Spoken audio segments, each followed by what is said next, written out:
Hello everyone, you're welcome back to my channel. This is Mom and Angel TV. Guys, today I'm back again. Anyway, before I go further, good morning, good afternoon, good evening, depending on where you are watching my video from. This is Mom and Angel TV. As I said before, you are all welcome. Please guys, if you are just seeing my video for the first time, what are you waiting for? Please subscribe, like and share. Always put on your notification bell so that anytime I drop any of my video, anytime I just drop my video, you will be the first to be notified. You will be the first to see that alert. Okay, my people, this video when I go to show now, you cannot believe it. Anyway, I will leave una make una watch this video. Please don't forget to comment down below. Don't forget to comment under this video. As you see this video, make a comment as you see it. As you do so, God bless you. For this junction, I will leave una make una watch the video to the ending. I love you all. Thank you all for your support, and God bless you now. And see you all for my next video. Bye bye.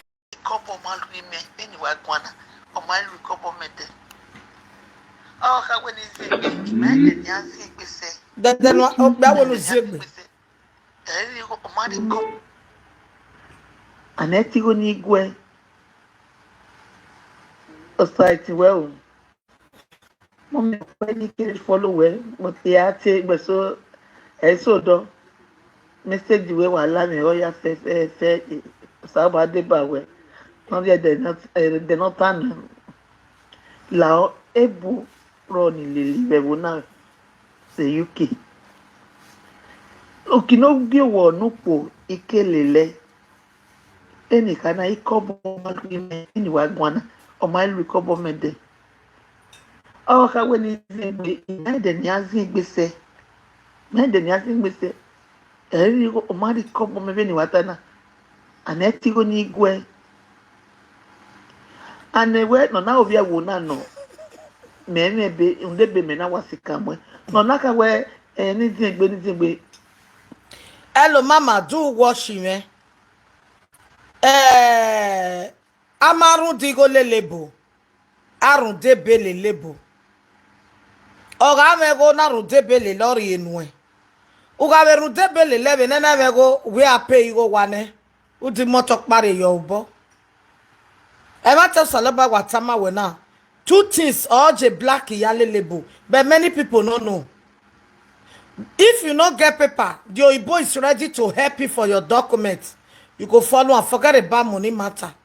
As rent, you go there in charge. You go close the Oyibo. Now you go dey pay a bill for house. I don't see many for Paris. Then if you get luck, the Oyibo if you give you paper, you go still get money. As they give you paper, you go see they spend money give you. You go still buy house give you for Nigeria. Buy house for year, put your name. But if you marry Oyibo, the Oyibo not get money. Now you must give the Oyibo money. If not, so your document will not complete. We quite invest kere. Well, the trouser gear, trouser €10, ya here €20 ne. We quite pepe ya light B. Well, go pay. Or jo when you na driving license. Udi motor bana mi motor €300, €150, €150. I motor obokwa. Sitting at a bokwa, big bokwa, no. We call ya €150, €120 we motor. Or that small car. Many of our people doing like that. You know, and so my sister, mama, go sisu maybe try no more no ye benu. Okay?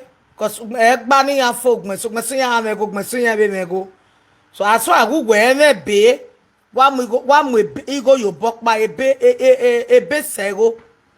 Osaloba na ye benu we be London. Ya we na pokwa be London. Udu anwin na wa ye be we ya win na. Baba na we adiya wa win we have a London umie. A London ya we touch be no America yin na wa po wojo. O ma ye be no Europe na gwale win na gwalo ma mie. So mama concentrate job ba ekwe mi vava the center no do lose eh. Wa mu go koda ogbe me run from you. We ka mu ye ne no wa we marriage ne. No by vow marriage, no arrow wa marriage in everything concerning Oyibo, your name must be inside. Mr. and Mrs. Yegi, no. You know, you can even collect a credit card. Who you withdraw, you go. A police even move where the only person on a la kanta away or why. The only person on a la kanta no who or why or a law. Why we marriage, my daughter love it, who are love it, Francie. So that form of Gario, I go a crime. Who will make no mueri up by if I can't pop by Wahuaji. So, Ovijeme, Mamma, where go me with Wakin. You are vasi we match. I don't know what make benu la webo. You don't need here. I make quick benu la webo. O mana me be una wa mi bo hono e kokopiri mare e. O hono e bere lo e. Ere lo e me ya mi dioma. Hello. Come on, me. O sa ti wo bi je me. Come on me. Mama. Ope na nu ya la London a. Ope na nu ki are London. Okpe. Uno yes. Okpe yin gbeke na. Uno ikpi. 9. Okay, 9 years. Ume ye mi ebe. Umo mo beba. Umo mo beba. Uno yes uje. 63. 63 years. Uno yes ebo ni je. Ebony 65. Mama 63 years we no go wegije. We no aya me be and make na to emo wa. We wa mo be ko down try no forget you go wa mare no na me go wa me ni go ya no me. Udo we mi ya no me wo. Emi no wa sunu na wa aki say akwo e betun we kweki say. I gear your mama, even not over bono, a way to survive. Wa kiss say, was a jack boy be bedroom. Make sure we work, mamma, cause a boy so yak mammy. Never am we mato don here. Okay. And what two mujako my way we my mammy. We no yamogela don't best it, and who kiss say, who can boy your bob way. I be in a boy, I be manushino, a manushino. Where do me boy a beer? We na wano. Yeah, reckon you jeva ni to ni get the original one. No. Wherever. Mama, Egboma oga we wire la we. Udo to we abi e wo wake Nigeria wa dey. Omamu mere. Omu were no do pay. Ni do mu na ni so asame. Ni do gba owo Wa me lucky. Wa we ke Nigeria do no do gun ye gba owo mo. Ye wona o we ile fini no ma. Imala se wa ta me wa pa ma ye ti ata. O ma ye ti ata o pe ni wa ri won so ma asa ma tin. Ekena na do ki. Ya fi e. O ma ye tin. Ina ita na we kan na we ni asia. Mutane otun na wo egbe abi e owi otun e. Ye. Ovi gbono. Ono wa ke in Nigeria wa mu we ade London. Jesus Christ. Why ya Visa yare. why ya o Osino pa ni obioni o enya wo igba nya wo igba osi. Yen na ta money we egwa lo ma na we me do ko di awun na lele na iri we awun na. So my time this Sunday, the Monday wari, ona wadi go gweni nkan ya ri a passport keve ni amo ni aja bi ya visa. Ona wa ni aja apply visa. Na wa we iwa we that very day ni na wa ya embassy. Aware 2 weeks na the visa me na. Otin no ko no sini yen. Upo gana do mi adi. So for that 4 years no wa na le lo bi gbo na ma pay no e. 6 years. But what's the normal way Benue? What's the normal way Benue going to know? O te support no we Benue. I mean, ya ni mujinyare. Iya we Benia. Ona do case ona we nya gun ye ba. Ona we have very good Bible. Ni have go buy ni ya we ba ku be. Ya gba we money ya le. O to ma jo wa ya pe do pa. But na clear na ku France na Jamia ku Nigeria. E de wa ya ro o me ya kokune. O me ya wa kokune. bege awiya ni re 60 something awiye no kwa ni re live video mama mu wa me hioma 60 something years we je na get it to 70 years ru davi je no kwa no re lodon wa ya menene bo na e ni ya make na ya gwa lo wa ko wa ya menene bo e because avi je no kwa ve lodon ya ma no ya gwa lo awona fiami na ekini na de mo de glasses yi de me kan wala de ona me kan wala wa me na mo dia no la de ni me yo yen la wa ni me mo dia ni la wa ni na la wa me na la de ona wala de me wa o ma ti me yi ina me na yi ke na bu me e wi me no we ona we mo dia na wa gu me bo awu we ni ma gba ro na we fa mutianeje devinu jo yo na vi je no kwa le ni bo we ni ameke na le nyebu devinu jo dukmo nu jo we native jo abi trouser jeans you that very day a jeans na ye blouse ya na ye blouse ya abi je no kwa wa ona je jeans ona gbe canvas ona je blouse nya o se go mi ebo yo nu wa ya mi ebo wa ni America wa ni Germany wa ni London wa ni Canada wa ni Italy o keke nu wa amebu bla boy oya ge ma ya ni ameke na ya gwa lo wo we fi wa ko no ina wa ye trouser wa yo most of the time a trouser me yo even the man we ya de ko gbo yen me wa ya mo gbo wa ye yen so now we continue ma be ma change ye trouser ye blouse ye trouser then ekenana do ya da so mana I wa ye a short knicker ye blouse yen wow ave koko ya okay obeje abi je no kwa gwadame wa obeje short knicker a short knicker to wear they have to learn from it wa we to wear eto we wa ya wear ugbe no ya we Brazil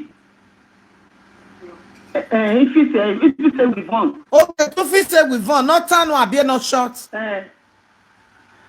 in my different Benny long one if you call na do fit say short one no short one can fit again to you fit say long one when no we call a long one we short one you want abi je no kwa ni re la ni gwadame wa a jeans or a short knicker a canvas with a blouse why fit say with one yo nu wa ya wa mi ebo we bo na nu wa ya re wa mo bla boy wa mo bla boy igo kerekere no wi wa we ri enu wa iye mi wa e kwa lebo ebo ma say love na wa da fun wa mari enu wa ebo ari enu wa ebo yen play love ya igwe ya se gbo wa o ti ari amele lere o wa o na yen kwa we gbe yo nu wa experience ije we se nu na do ge ma ya we make up wa learn we make up me make na learn we make up once in a while edenu mi ne bo make up wa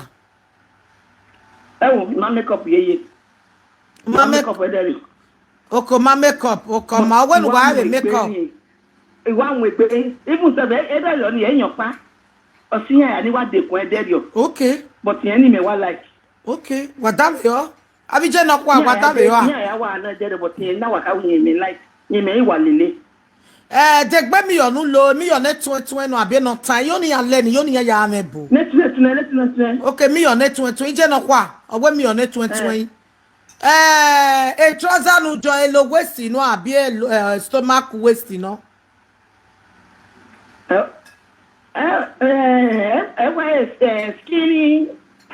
skinny one ye normal de skinny yeah that is a low waist no abege kun we bi eke abi e tu si ese ko o ka abege kun we bi eke yes abi je no kwa kabi ije la ge gbe e sakin lo abi je no kwa we low waist sorry prayer point ije otun awe me onu wa vow marriage a marriage me onu wa vow marriage a marriage o ga lo anoti oye wu me obu ahun ya no a marriage won wa ka se kuku gbe ne we o wa ya okay won wa yi iye wa edenu aga reba uti me iwe tuwo yon pa ro wa yon pa edenu aga reba ije edenu aga reba we tuwo meta me we mi ari a marriage wa Don't tell them why we marriage me are do to wa are ba weti me. Ye me na ya gwe bogwan. Okay. Ni support you. Another daughter nani. Kedu ade o timi. When iwi de was out of when you are the one you are the near the next week na woman. Ya de this Sunday. Na woman. Ya do mu dia ka the train station. When we here when they love gbe na ga na ka ken wa marry. When we here. Wo Okay. Iwa gogo nu o wesi elo wesi we ni wo ma gbese ni yekun o gbese ni yekun a ime kenu o ko ma gbese ni yekun e dara wo gbe gogo a yo na bi je no kwa leni o gbe gogo yo go aro won boy gbe gogo yo bo deri o then ina belt e gist ni iwa belt okay gist nu jo na bet ugu bet una je e top ijo ana abege we ko ara abege we ko a ika koyoto imwe koyoto ya ko ni mwe koyoto because even se bod ni egbe ina ka wi di ebe ni ana ni maybe ka wi di sit more ika de ya ka wi o what me ana obi aye na we mo waye okay e go pe ara pa gun a ma pa anybody gun egun igbe no ya wa ka wo ma gun egun ogwe ni mwe phone no wa ni tam ni won iwe oge na wan kwa magun egbon ogoke oguyoma ni ade awese the color no ya peti yen we iyo na bi je no kwa leni owe iya ne pe ani awa ala webo the color no ya peti yen so color okay white color abi je no kwa we white color wa ya peti yen the kanu jo a material ni kanu abi jeans nika di awa jo abi je no kwa be nika wa jo la iye jeans nika okay jeans nika wese ko je wese nu na be do fian ni ke ya wa ku egbe yuwo wa ya ma nu ya mo pe a wese ko wese o ko je o ba be bo na ma mare o 7 days ko 7 days you know ni oge 7 days you know wa we neru ni wa so ni oge o we a last copy me o kin wa ti ene boy Chris o we Christy o ga won me I ma we ahun me gbebe lọ́jọ́ na we o salobo agi egun me wo to si wo ta gu we me I ma kun sota igi jo wo do be o ga le kwe me o ga to wan me ara ka me ba ma ne bo wi jo bo na be London be ni Jesus Christ no me ma fa ise 7 days wa ya no wa so ni re le bye bye okay o we say bye bye osa iwa gogo ne 60 something years odo mi ebo iwa gogo ne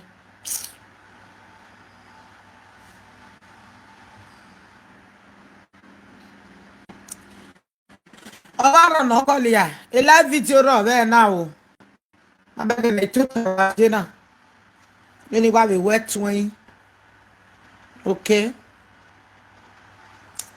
ọlọ́rọ̀ à náà bẹ́ẹ̀ bẹ́ẹ̀ náà tà èèyàn mi lock a very nice woman. Bege we oba muyere o do asane do wo mu were ba na ubenu ene ami ya ni vi ya viore tin ya we benijia e ya me be ni America ya me be ni re London ya me be de ni no re 75 years ya e bo ya je Nigeria o we tete me si de ga bege la ni we.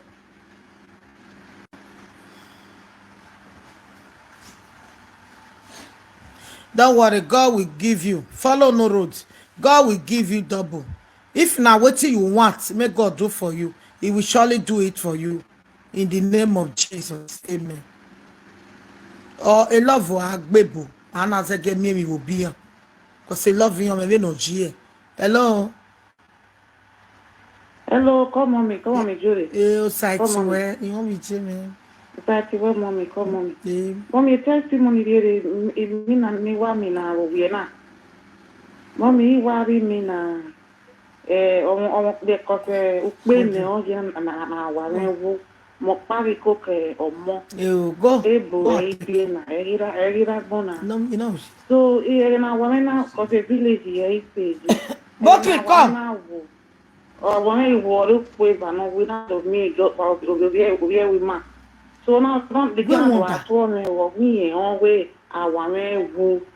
So now I know you get imagine I will get me say and he me more so now we need to drop him so we don't need not the way now my son we woman with only as you move now we even need me I was now with me a car you do your hour we on my radio or my thing you know drop me over to drop me over we don't need my mom and I iti so na do asama we wo pe value na wa me na ke pe value o woni we gwale o pe are gwale bo ina we o te me papa ni tv mi na o ki ha e ma iwe je na wo ma si wa na wa re yo bo me o wo ke o woni wa i ma se ni wa akere na ma mommy o ma se 3 weeks e bo na wa se me ai mama gu mama van ina o salo ba be te na ma na wa be te na ma ge na because we mo wa gi move wa teme mai oriaria mini wa iba ya teme mai akose titi e ka stage e bona ni me bina na no buna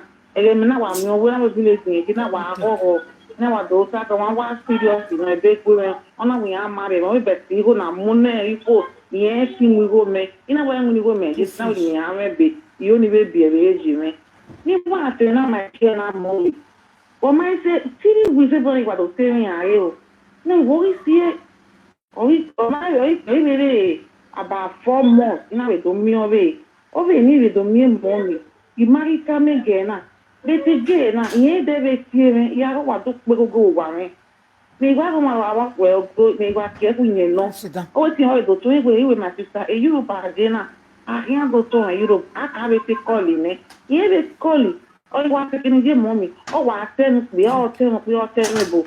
Ina we ita mege na ko se o ma banya bia mi ya bege ni ima ita ma so mo bia na ni we da mi na ko give na ege mana wa ya ite gbe owe ya igo ge pe ni wa be ya owe o ma ri serious ina no si ya mo na we kan ko so o bia o ti o ko ya we ya so many do egwe mo mi o ire no de o we na be ko so o go ba we na mo mi we ya stop prayer e unira anu ga na ni ma ge ya ilovie make lovie ina the picture ni ka na lerun so we o bia na ko no igu me kuku o so na do lerun je na do lovie me di lovie mo mi na do ari mi na imina ni me iwa mi na ni le o ya the second man me we gbe be mi no ma itie me de ona wa se ona we di mi a bi o we yen igo me ni e ya iwu ige ogwin ego me so ni awa viola nya ige tin ne bogia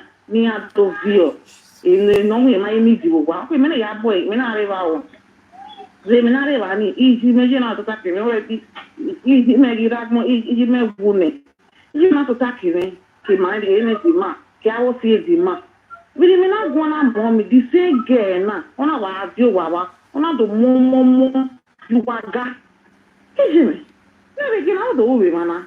But the mouth, they are not going to want me. Get out of the mouth way. Region demand, what money. Oh, we are now, mother say again. We know what would have been I could get us one and get one say, oh, for 1 hour to tear for me. Oh, my, for 1 away. Again, I will one. Or again, or what, or my boy. What is wrong with mine? Ina bi mine to wa e ba mi na wa wa mo mi egbe wo mi mo e na ra wa ima that stand mo mi awi mi na who be careful with me a nenu na ga yobo mo jazen ya wo se ma ya fe ni jazen ya wo sagbon mama yan me ya amunu popo wa o wa no ri akara ni ya mi e wo ni ya ma e je ni aso de mi ni ya ma e go popin yan o sa lo bu akoma ne ko e ma won una jame wu me ko ka kin orin awe we ni Jesu koma baba iwe mommy we again na e do kan be so ware ona oyi wa gun ona pagbe o wa gun do ni ke na de nobody no ro wa iro why even we go toy? Oh, but even now we walk to me, even now nobody know the why ro. Oh, them not them mommy. If I don't say that we my me because before you kid any school, me na je ama ya careful. We say na ladia. Me na wari ama ni joto. E ke ni move by. O kero ite wa kero ti ba do move be ama. Isa di an pe kwa mo e. Na what ni mo go toy? Oh, total ya ga wa ma be kwa de. Hey, Oh, be careful. One come outside to where. yeah, okay, mommy. Come, mommy, where?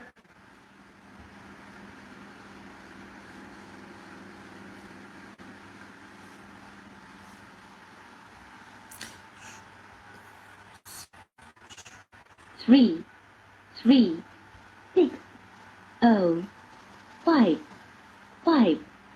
Hello, God bless you. Hello, mommy, you're at talk, baby. He said, oh, outside to where. About talk, baby. He said, La mommy, you're the Umeka, I made you, and I'm going to bless you, not any afternoon, because anyone I know your boss. That's your boy. oh, audio, Bojana, care, Nakma. I think I said, one no. Oh, Jessica? Malako desiga no we alele we no buy oga jam we na ya gbo oga o no mi we na no di on boja we no buy siga ege na waje na na ma se siga ya wa kuli ya we na ya wo do ya e ma be gbe o si fashion so awa o ni we na wa di on boja better work I will promote we no buy siga ba you ta ma we ge ni ta so oga jam we na ya gbo aga ka ba ya na se siga ke na pa esiga aga wi aso e aga ka ba bia no mi wi na gbon be webo eni esu na me mafa ko What's the mommy? What talk, baby? ya na say na be tell you anybody no say siga ji wi na we siga wa wi aso director or a quick notice in we why ba siga hello god bless you Hello, come on. hello Come on, me, o side we what? Come on. You good at talk, baby. he say Other than we mommy la we what the here we masani on we na mesin o bi ani o e wa to me do ko ni ma say yo we no gi am bi e ko si yo mo po kan and over 240 something years on je we no gi am yo bi e no make na go ni yo ya gbe wa o ko ni o bi ani no call it bouncing o ni what ayo na wo no gi am yo bi e mama o gwodo weje a okay tewe duro gwodo no wa mu ko se ma ni ma gbe what the je me modo ko se mo e wa da na no yara we no ko ni ma e wa on se yo ma de se yo we no ge bi am yo bi e no la wo no mo bi e ne mo bi no be first born oh my god mama na mommy baba you what eu salopo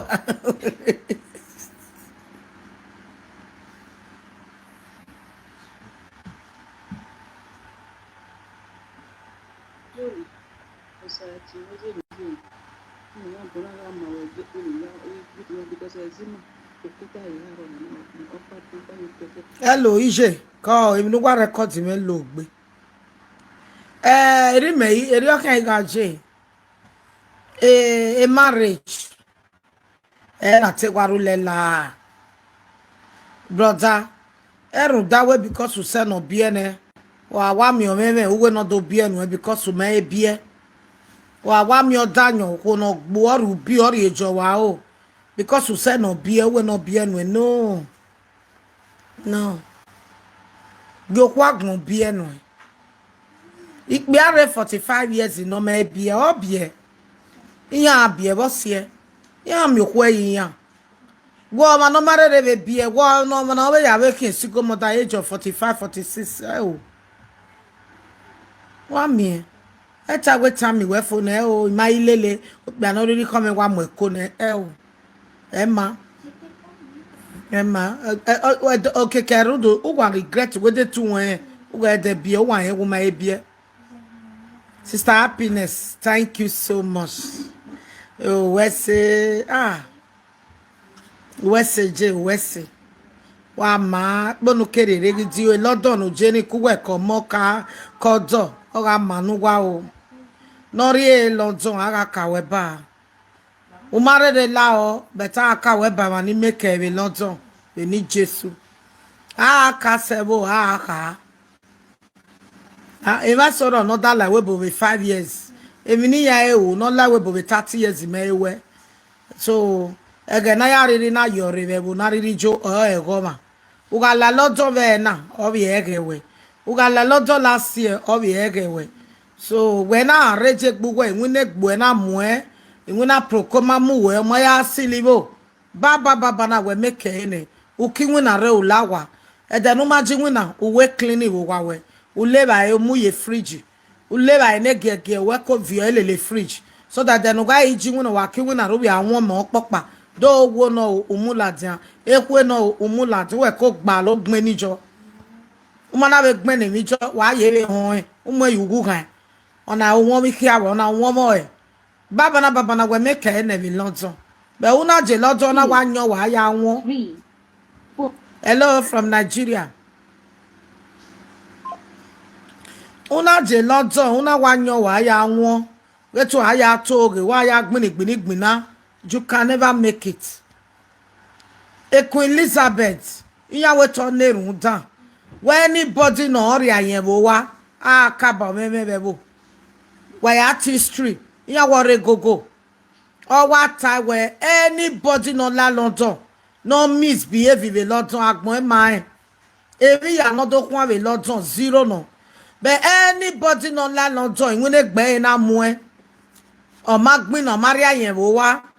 Babanari o maria yenbo wa o majo oge ya mu yenbo ria o mara o majega o maya muemue we eruni yen na every day ne London so we gbe oro we gogo weti bata e phone aya na gogo e ya we na wati gogo nu wage so for those no re London why be careful even wa ya gwalo London wa ma o die why ma o die so why ma that they say why ma that no owo abi awon yan igo ya nu kwon ya de la nyofo owo abi agbin na igo ya nu do kwon be London wi ya gbe ezofo owo betu ma wan yan ma gbin na wa kiwin na ro la wa owo to a make ese yen no nya London ere Queen Elizabeth kai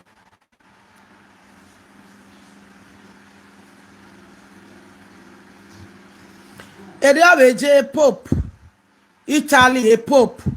Erune pope we na Italy abe pope yanti a pope. A pope when anybody no do ziga we wiyen. Iziga no ro ikia isano Italy o mani amie. Anybody no do we law ni when wa waga we Italy wa mi magbon ri epa bet. Wana lele law. Wana respect law. Wana we mi no ma. Go see if there is some will open. Check out. Wana we no ma. Or where aka we ba no make Italy. Or una la Italy. Why aga ebe go in the popu ka no neru Italy. Una do eke court. Una do eke human traffic. Una do eke shetro. Una do eke for one eye. Or wag mo ma. Or what to akien. O ma no ye gba ma ya suse wa gelega be dene na ami ya ni jo human trafficking ya ni jo chetro ya ni fie fa wana e gba ma ya kin e ya suse na e gba ma ya ni boya we choroti after 40 years in Italy because those are the people not do guess Italy we London wa jiyan ko awa nerun jo put it in the fridge no one open. Bring on.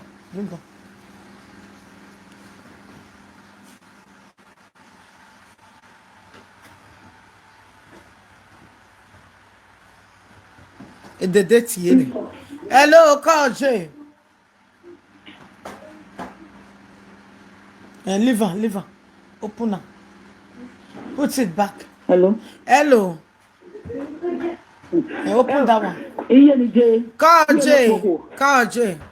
Iye atokpe ye. Ise. Amoloba atokpe. Ise. Kaje na nije. iya mo no mota ije we ga re la ni a ko je no kwa we ga re la ni be I don't get igbe me wa or when I call you way o or when I call you way bleed eja odo ta ma we nu go na ni ta na wa wo ya je ni ka o ka ke nu mi ebo won je God ye la wo ni ya we na dia nu la nu bless me la oni ya wo money bo o we no that be we jolly value na no be la ma ni ya we was to no bo we o kan ni o bo e o ona yan code all wa no ti oye women na je o bo eni ga de yo be no saya je ni abi jo bo me ni agume ya ari jo bo ni eni ka o ga re je o ga re je ebe ni Jesu o ga lo no ti oye women na eni ka o ga re to bo na je o ga re je enu o mo na ga mi ko o ga wa be ga ye ko ga ri we ko o sai ti we o iseje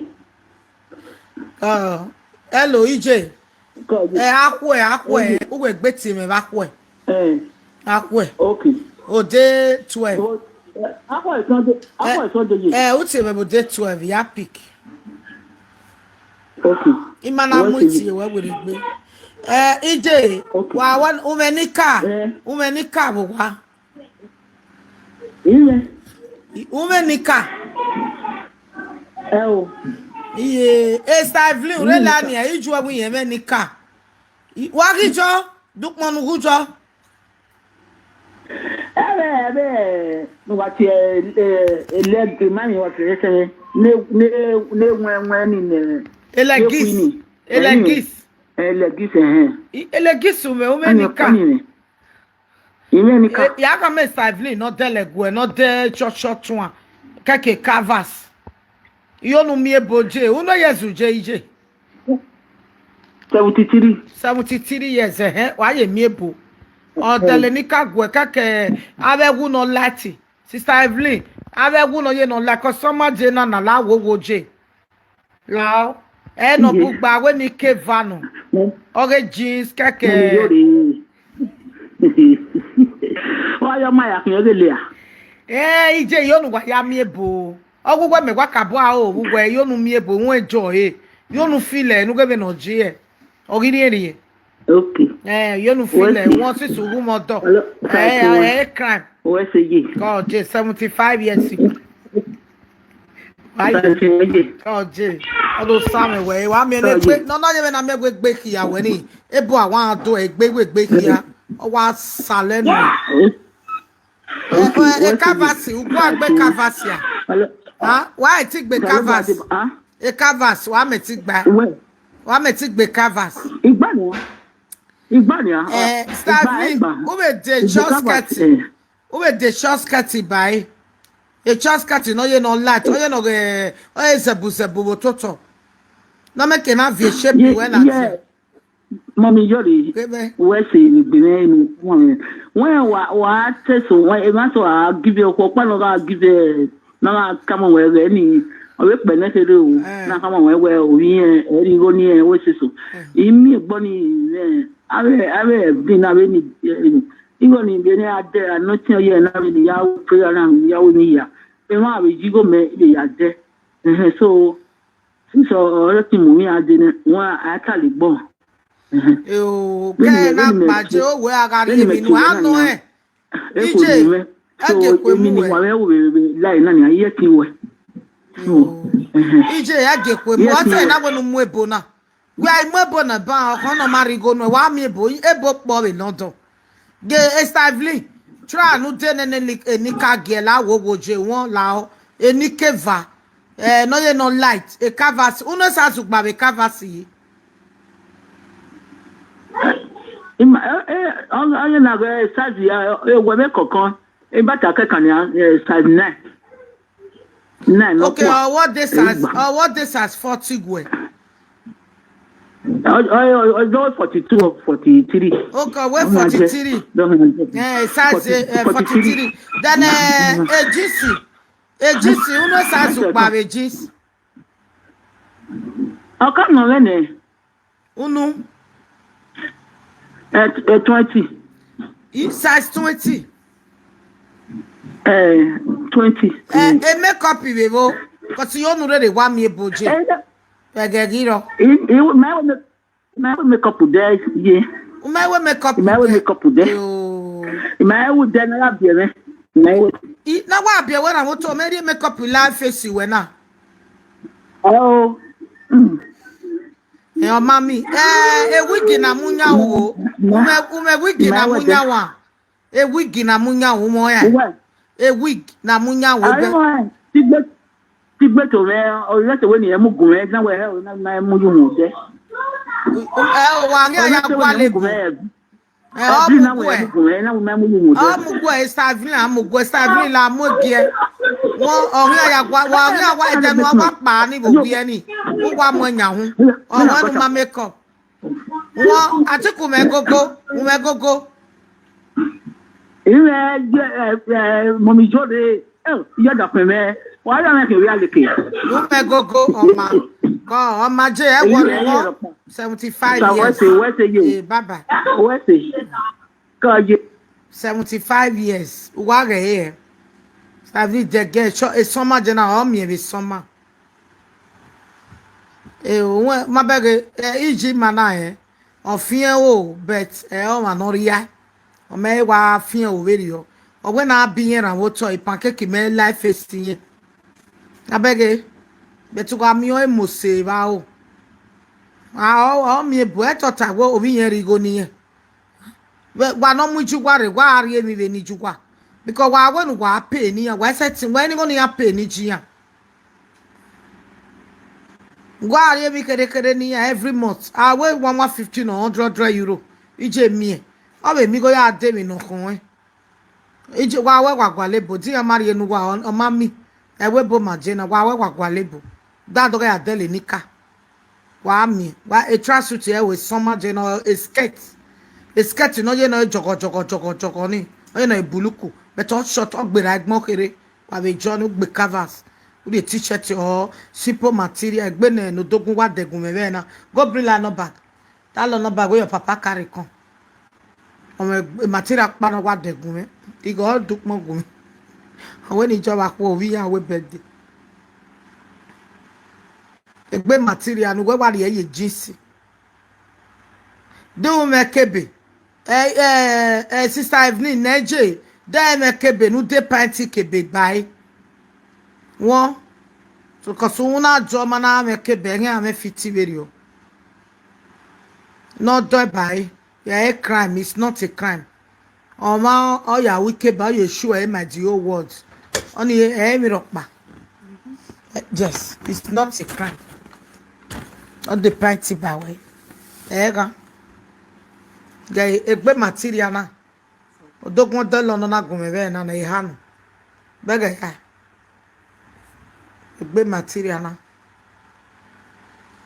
o wa degie no light na t-shirt o ya jeji jeans so that o kia wa kia be dero ti o ye nu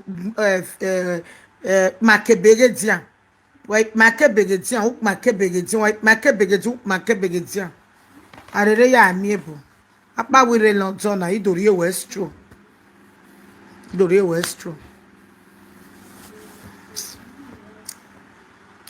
what that can't keep her back.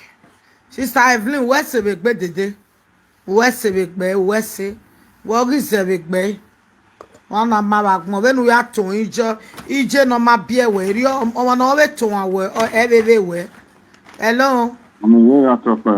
You say, Good evening, ma. God bless you, my brother.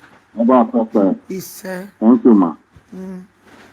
I want to give thanks to God for what God has done for me since last year. Okay. Yes, ma. That the first lockdown, and I had experienced some things for it when I don't even understand. And if I sleep for that first lockdown, even during a daytime, before I wake up, I see all my body don't wet. I always dey make love for dreams. Even though that time of lockdown, when we say everybody not they go anywhere. I will just remain asleep. Even though I'm acting around night, before I wake up, all my body don't wet.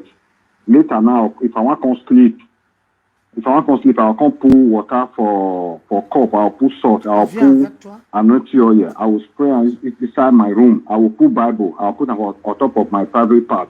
And ever since I dey do that thing till up till now, they not come again. After me, I give thanks to God. What do you they put for your private part? Bible. Bible, yes. I always dey do one. I know the freelance. Every night I must put am. Now, wow. Yes, I must put am. Not the freelance. I must put am. And the immediately I put am, they cannot come lie. Eh? Why? Una hear am so? Yes. How you go fit take sleep? Yes, up to now. I'll put them for my under my private part. I'll use the other leg to cover them. That's what I say they keep. Yeah, you try. Oh. Glory be to Yes, God. that's what they do. And since March last year, now that's what they do up to now. Oh, glory be to God. Thank you, man. Mommy, I beg, I get which I want to talk when you see the bother me because I don't know what to do. My mind just they decide different things. Wait till be that one. Now me be first of my father, and then my father married 3 wives. Now my mother be first wife, and then my father reject my mother. He reject and see they poison my mother died. And 40 years ago now they poison me again. The same thing happened to my mother, the one happened, but now God can't help me. Also now my father reject all my mother children. He reject my mother before. He reject even to my children. And my first daughter now 40 years ago now. My father don't know them. Also now he reject all of us. I don't even know what to do about it. All my mother children, anything concern us, you cannot tell them. And then you don't get anyone when they say it's safe among us. But other people, other wives, my step brothers, my step sisters, all those ones go school. They go Ekpuma, some go Unipen. But for my mother side, and only primary, now we go rich. Up to now, you know they say how they see us, you know they take here, they hear anything concern my mother side. Up to now.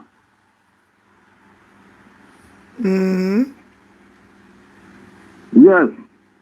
And then many people don't talk with all our village people, they don't talk. Everybody don't even see the life when they take us, they leave.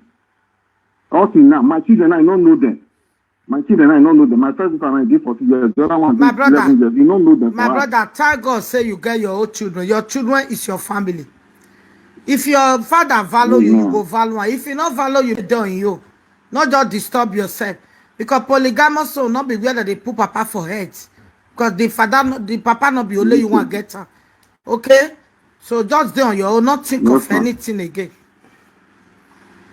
Okay, man. Thank you, man. God bless you. God bless you. Thank you.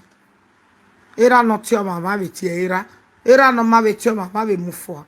Or mom a right, no ya disfather. I better ya you have a right to disfather your father. It's like that now. You disfather him. As he disown you, you go disfather your father. As your mother disown you, you go dismother your mother. Simple. 9, 3, Oh, mama now son, on a more era when I to your view. Dismother him. 0, Hello? 2, Hello? 3, 9, Isa o, direct now. Hold on.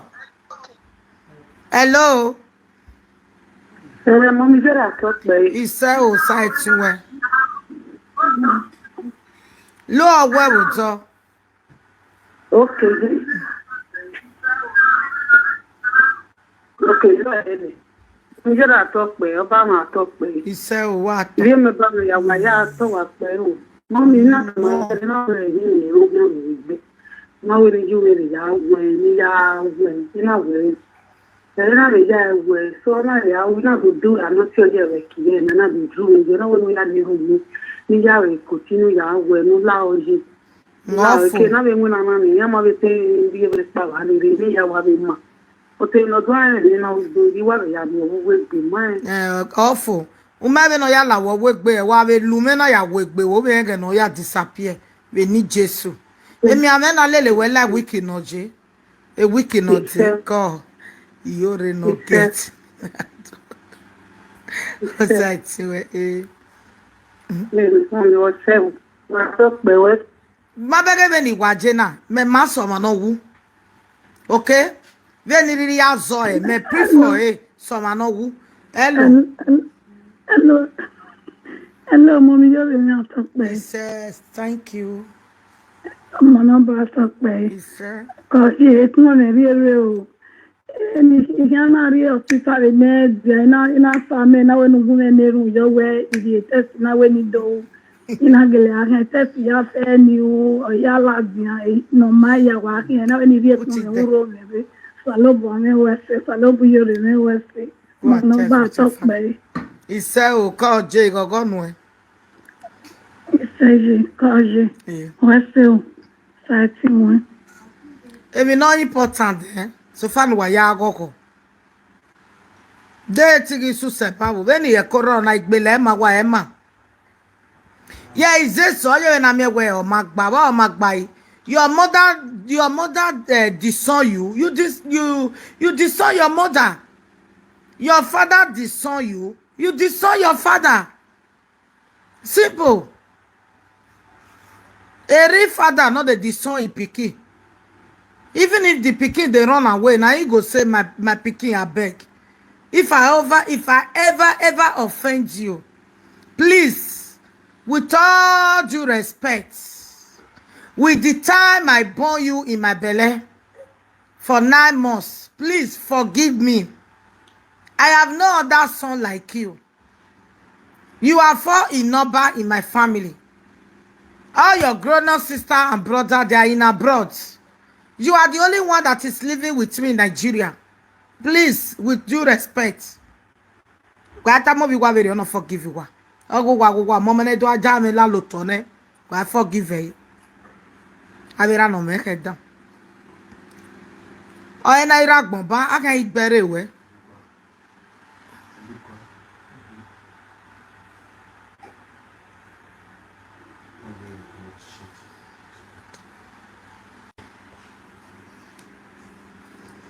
Neve segere no bai. Rioshi wa si adede ga si un lu make na ekele mata kedi. O ya me ya de gbe pa be record na na. Iyen gu o yan bi boya gbe ya. Lori gbe no wala. O wi mi ego. Wi mi na odra something. Vije me imami ego, imami ko ego de ire government no ere coronavirus risk ma iyan na ku ye ya ti ladian. E government na do pay ego ni one in family. For good 3 months, the whole body or him now, or nine away. Meanwhile, government here, aha, Siwa, Aga Siwu Bagari by. But when I'm a millennial, 6 months I pay my money, which is first one. I the day Obanati, Ego, Moiko, Chicago now, but all you need say 1,000, about 1,050. So, me now, me 900 euro. I did 550, I did 500 ya pay go, Tigi man or Maya. So, we're not the born winner, say, Where Abiti say you go make peace. Let me tell you something. I want to advise everybody today. If your papa marry plenty wife, your mama not dey alive, don't dey close to your father. Never you dey close to your father. I not say me you not call your papa. Make it be once in a while. Always complain to your father. Tell him say all is well. Don't call your father every day. Awa wokera. Ekenia na we gwiju e wo hia idogua. Esu. Ekuje no taya guyari bai. Iju egireba wa ya tira every day. Iju egireba wa ya riniveto wa ni raji. Iju egireba wa ya mwebu ogi. Iya ma wa gbo efwa. Iya wa gbo efwa. Owe no wiju e yen kwe ni ju stay you wa. Jowani. Why damn omo no e go rin egbe ori message na. Uga o na ku we wi na. Uga o no zaza no emi oku overe webo. Era gari oku no bun ati ere once in a while.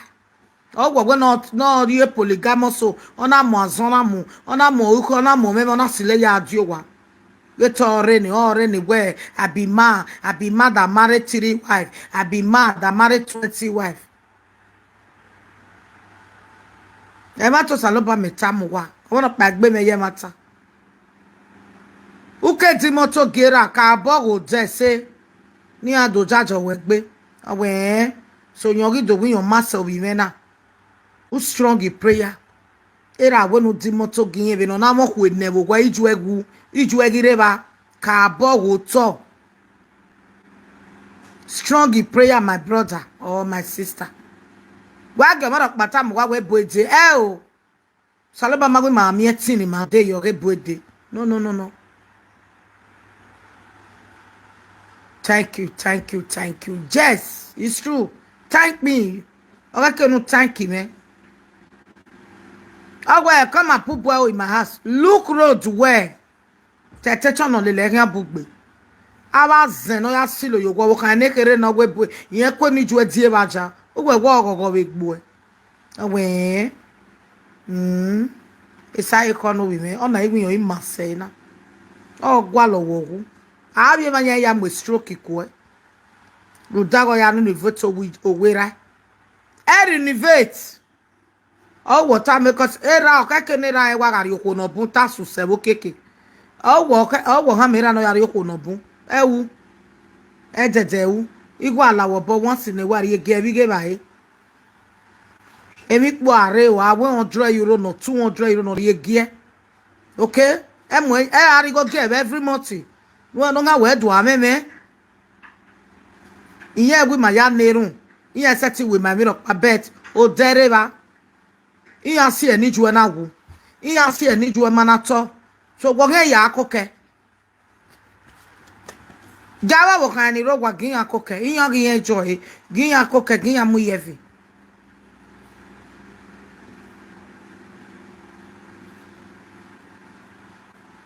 Anything nuri tamira almost to tamo wo kan ni. It's for me. Anything you don't drink you finish. Anything nuri tamira. Inguna no kamera wo we be right tamo wo kan. Unless we era no fie o. No we just azenye mu yowa. You see any ju manato. O we aba big be. O we era no mafie o era na mu yo mure ne poi.